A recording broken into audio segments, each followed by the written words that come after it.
is Trump's new tariffs on 14 different countries, a lot of them in the global south, Southeast Asia, Latin America, ranging from 25 to 40%.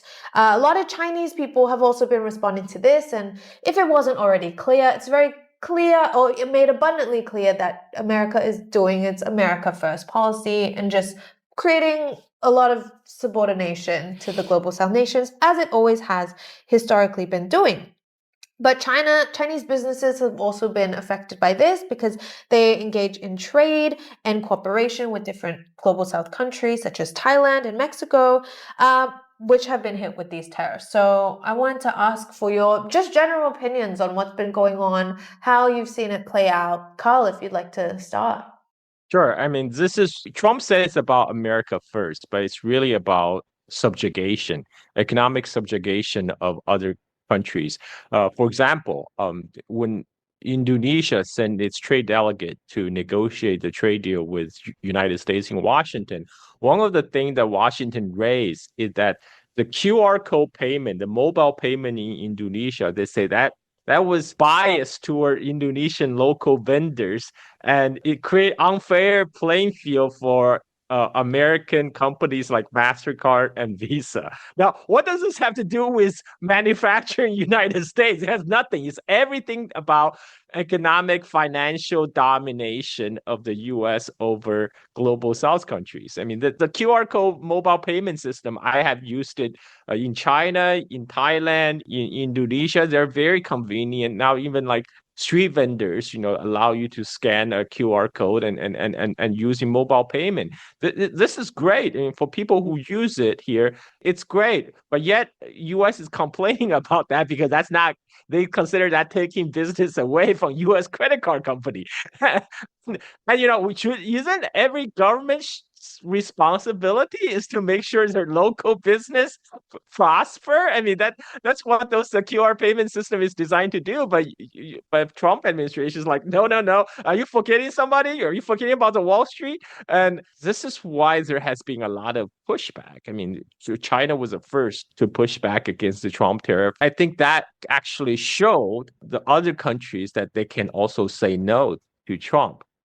This recently happened during the BRICS meeting when Brazilian President Lula said we need to move into a new trade currency because if we don't do that, we will end the 21st century the same way we started 20th century. Of course, two world wars started in the early 20th century. I mean, he didn't even explicitly name the US dollar as a culprit. And Trump was so offended, he said he's going to slap 10% tariff against all BRICS member nations, calling the BRICS an anti-American alliance. And to that, Lula said, well, you can't talk to us like that. I mean, as a leader of a big country, it's completely ridiculous for you to talk to people, to make threats over the internet.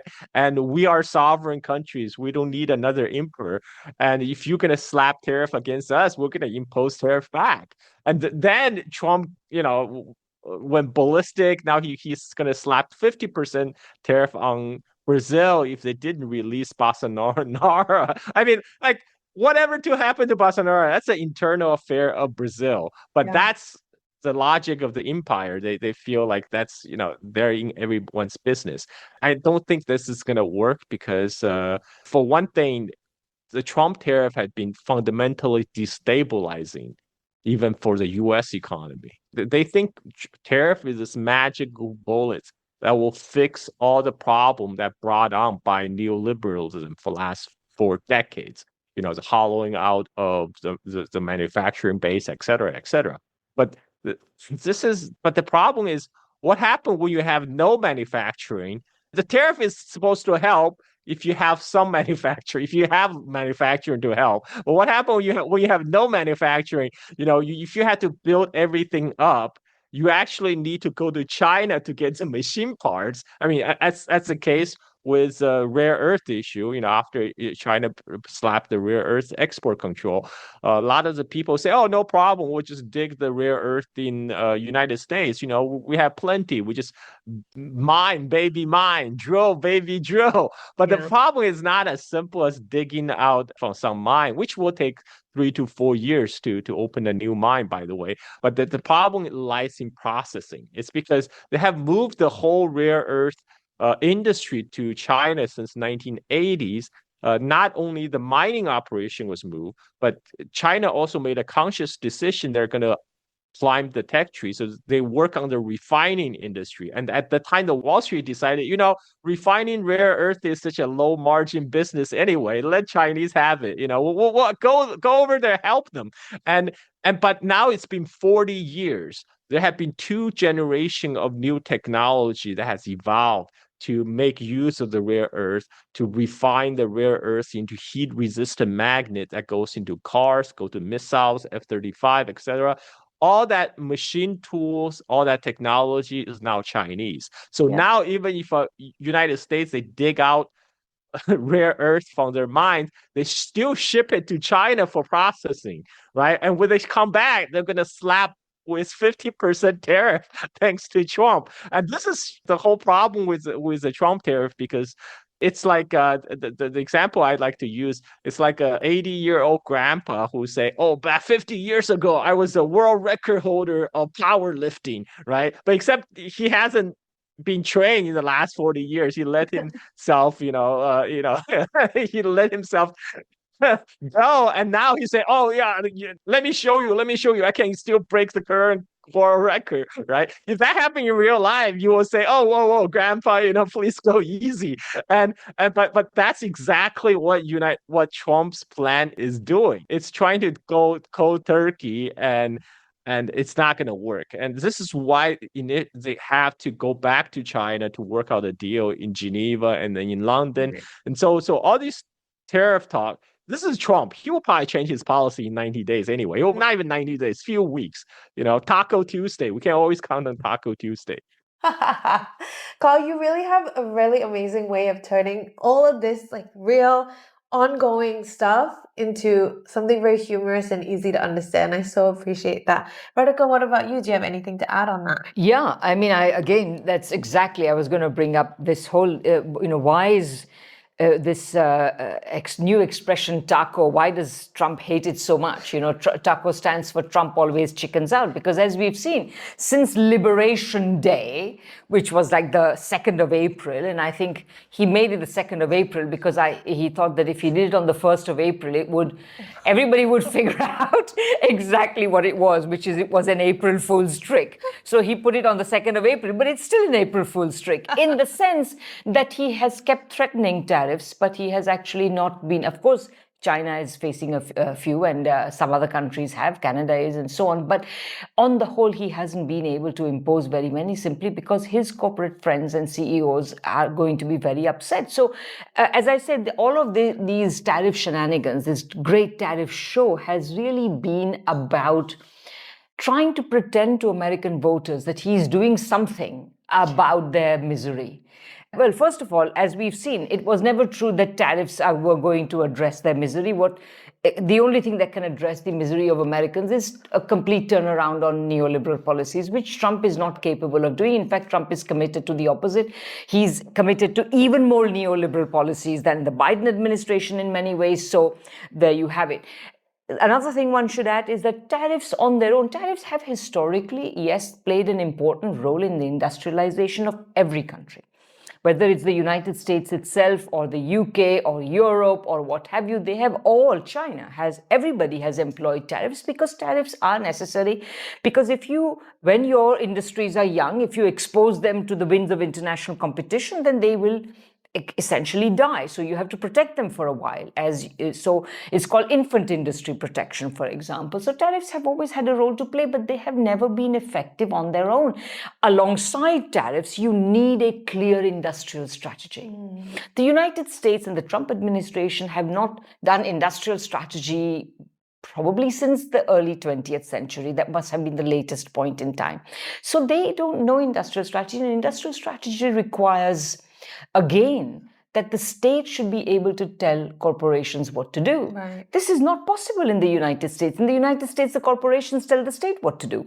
So in that sense, I would say that Trump is, again, this is all a show. And I also agree with Carl that the effect of all of this, Trump is not really applying all the worst tariffs that he had threatened. He's still chickening out. He keeps postponing them. Now they've been postponed to August. And God knows some people are even naming September. So we'll see whether anything happens. But the atmosphere of uncertainty that has been created, that is going to affect the Americans. I think people will eventually say, we don't need to trade with the Americans. If you can't, what economic relations ultimately require predictability. If you don't have a reliable, predictable trading partner, then you'll find somebody else, because you can't put up with these tantrums, these shenanigans, these drama queen, behavior for very long. So this is going to have its effect. And I'll add one other interesting statistic, because, of course, when Trump came out with his tariffs, actually, I spent that entire month doing shows on Trump's tariffs and writing pieces on, what it really means and so on. And, as a student of developmental policy, as I say, I know you can't have just tariffs, you have to have industrial policy as well. But another thing that's really interesting is Trump essentially rolled out these tariffs. You remember that great sort of White House launch show, with his big placard and whatnot. He was acting as though the world is going to shake in its socks the moment it hears the word American tariffs, because the whole world relies on selling to the United States. But that is in fact not true anymore. Over the last decade or so, the United States share of total world imports has declined quite radically, so that today, depending on how you count it, it is somewhere between about 10% of world imports and 15% or 16% of world imports. It's not small, but it's not huge. Plus, if beyond Canada, Mexico, and of course China, the rest of the world does not rely on the US that much. China has also radically reduced in recent years its reliance, plus it's a vast economy, so that it is better able to absorb any shock. Supposing all trade with the United States cease, it will be better able to absorb the shock. So for all of these reasons, the real effect of these tariffs is going to be that the United States is going to become sidelined in world trade. Ooh, I love that. So, yeah. Yeah. I love also the word shenanigans, because that's exactly what they are. Is. Yes. Yeah. And I also... Oh, and yes, if I may just add one other point, because we started with America first, and you mentioned this expression, it's not America first. It's actually, first of all, if Trump puts anything first, of course, it is his own political interest, but then close second will come the interests of big American corporations.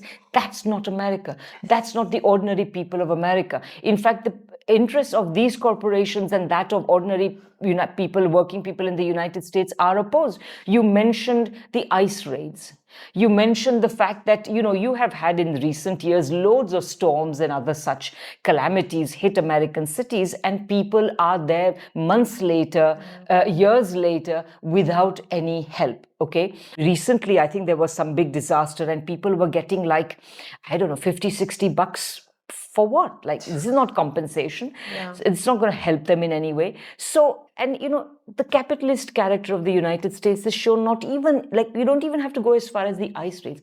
In ordinary cities, the rich people's neighborhoods are properly policed, defended. Meanwhile, in the poor neighborhoods, not only is there enormous amounts of violence, drugs, everything that makes life hell for ordinary people, but on top of that, ordinary people in those communities are themselves criminalized. Yes. So effectively, there is an ongoing war on working people, Black people, Hispanic people, and minorities of all sorts. And this is an everyday experience in the United States. Absolutely. I can vouch for that, because I did spend a lot of time there. Yeah. And like you said, this America First policy, it doesn't actually benefit the American people at all, no, but just the American corporations. And sorry, another quick point. In the United States, prisons are run for profit, right? Which means that the justice system actually feeds presumably there's some implicit contract where the justice system is feeding the prisoners, because without prisoners, you don't have prisons. You charge per prisoner how many prisoners you are taking care of. So the justice system is filling up the prisons, with the result that the United States is among the first, at the top of the charts in terms of the proportion of its population that it imprisons. Absolutely. And they enable slavery within those prisons, Indeed, right? they do. So, yes. And then they point the finger at China. At China. Right. So this brings me to my last point, and we're going to wrap up pretty soon, even though I could talk to you both all day. But, China's response during Trump's tariff war has been really eye-opening, and I think it has won a lot of public opinion over China. I know we've spoken a lot about America today, but I also wanted to ask both of you, how has public opinion changed, not only for Americans, which I have myself seen is evident, but also in global South countries, for example, the ones that you're both in or from, in India and Indonesia or in other places. Clearly, the Trump tariff shenanigans have backfired significantly. Public opinion is shifting. And I wanted to maybe conclude this conversation by asking you, how has the public opinion about China shifted where you're from and where you are? I would say that it is interesting. I think China's economic success, there's this old expression, nothing succeeds like success. So China's economic success has certainly won a lot of friends. I think that in that sense, I think that people in the rest of the world are beginning to see, particularly in what we may call the world majority countries, that is to say the non-Western world, I think they're increasingly able to see that, the West is declining, China is rising. So that's very clear. China's foreign policy, again, is also winning friends, its foreign policy of investing in other countries and so on. So in all of these ways, I would say that China's reputation is rising. Meanwhile, with, disasters like Trump being elected, and Trump is not alone. You had Boris Johnson in the UK, Liz Truss, of all people. Like when such politicians get elected, you can see, essentially you have to ask yourself, how many things have to go wrong before such absolute prize idiots can get elected as the leaders of your country. So I would say that all of this is sinking in, and people are realizing, and I should say, coming from India, which you have these Pew surveys, India had typically registers as among the most pro-American of all the third world countries. And I would say that even in India, things are shifting today. So things are looking, and they have to shift. How can you respect a country, which elects such leaders, basically? Yeah. And Biden wasn't much better. No. So, yeah. Yeah, that's, very, very good to hear. I really like to hear that. Carl, what about you? Any closing remarks and, response to that? Yeah, I agree with Radhika there. Trump policy have made China clearly the responsible global leader. Now it's obvious to everyone. I'm just sitting here in Bali enjoying watching the decline of the American empire and laughing all the way. Absolutely. Well, thank you both so much for being with me here today. I learned so much from the both of you, and I hope we can continue to be in conversation and in touch. Thank you everyone for watching this episode of Roughly Chinese. Please comment, subscribe, and like this video, and let us know your thoughts, and please follow us for more episodes. Thank you so much, and we'll see you next time. Bye. Thank you.